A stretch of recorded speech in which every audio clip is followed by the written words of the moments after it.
demi untuk bertauhid kepada Allah Subhanahu wa taala.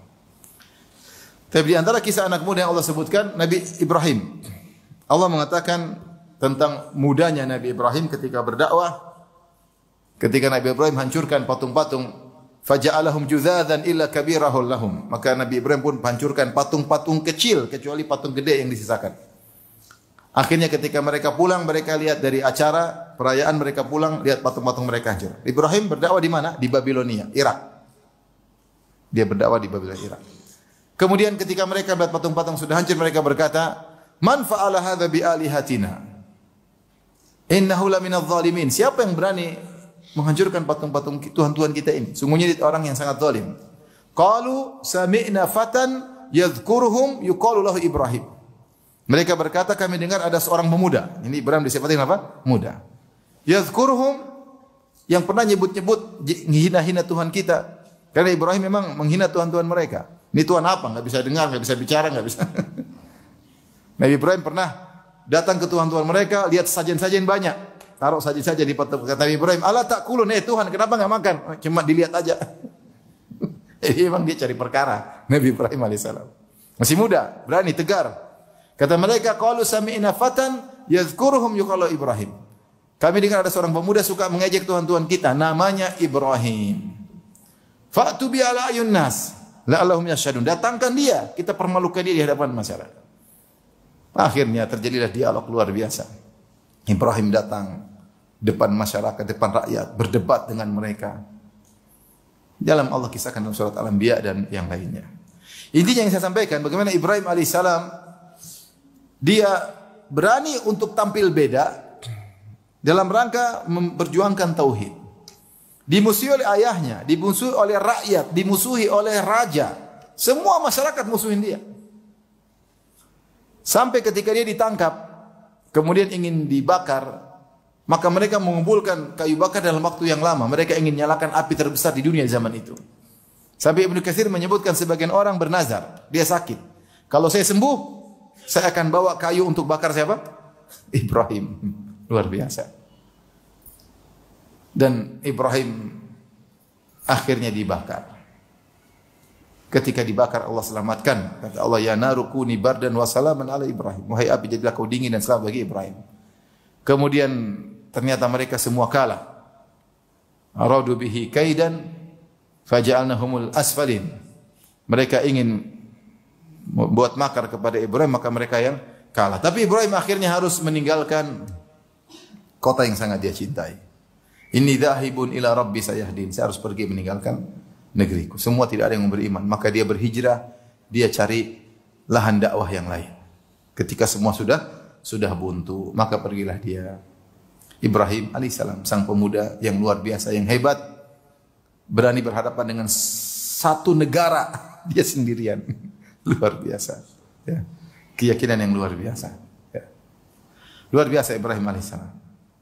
Ketika dia dilempar, dia hanya berkata, hasbunallah wa ni'mal wakil. Ya, maka dia pun diselamatkan oleh Allah Subhanahu wa taala. Mau saya ini juga pelajaran bagi kita, ya. Kalau kita di atas sunnah, di atas tauhid, sabar meskipun sendirian. Meskipun sendirian. Makanya Allah mensifati Ibrahim meskipun Allah mengatakan inna Ibrahim kana ummatan qanitan lillah. Ibrahim adalah umat. Maka ada pendapat para ulama, kenapa Ibrahim sendirian tapi disebut umat? Bukankah umat adalah kumpulan manusia? Ya tidak. Ada yang mengatakan Ibrahim dikatakan umat karena dia mengumpulkan berbagai sifat mulia dalam satu orang. Dan ini jarang. Dia penyabar, dia pendakwah, dia ikhlas, dia rajin ibadah, dia dermawan, lengkap. Sehingga disebut dengan umat karena banyak sifat baik muncul terkumpul dia sendirian. Ada yang memang tidak dikatakan umat karena Ibrahim bukan orang yang pertama. Memang dia dalam posisi sendirian, tapi sudah berlalu orang-orang sebelumnya yang di atas tauhid dan akan datang orang-orang setelahnya di atas apa? Tauhid.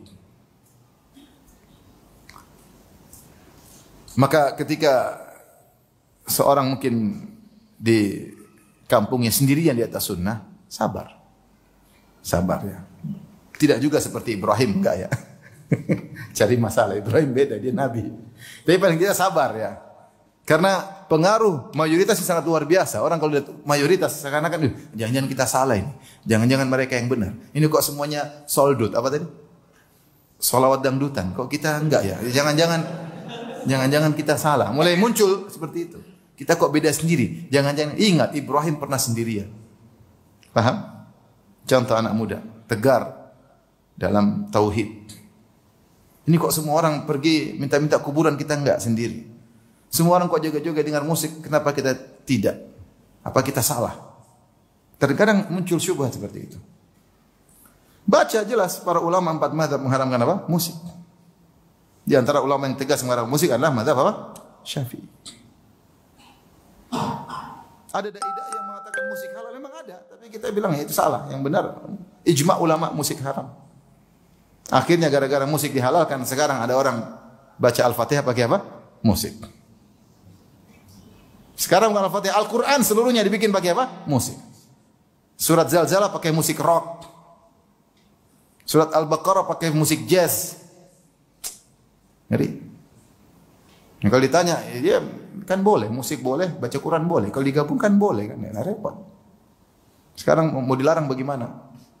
Bagi yang mengatakan musik haram, jelas itu haram. Main-main dengan Al-Quran. Bisa kufur seperti itu. Menggabungkan kemaksiatan dengan Al-Quran. Tapi yang bilang musik halal, dia nggak bisa ngelarang. Apa dasar dia melarang? Kalau musik halal, coba apa dasar dia melarang? Musik halal, baca Quran pakai musik, kenapa dilarang? Dia nggak bisa melarang. Makanya melarang juga ragu-ragu. Karena musik apa? Halal. Kalau kau bilang musik haram, selesai urusan. Mau orang satu dunia main musik, jangan ikut. Meskipun antum sendiri.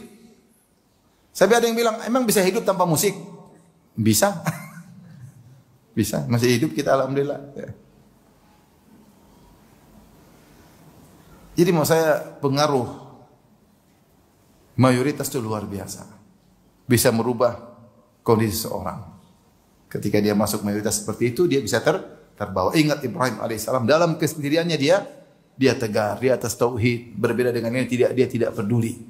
Dan Allah mensifati dia dengan ummah. Inna Ibrahim kana ummatan. Ibrahim adalah umat. Untuk memberi hiburan kepada orang yang bersendirian dalam kebenaran. Bukan cuma kau sendirian. Mungkin saat ini kau sendiri.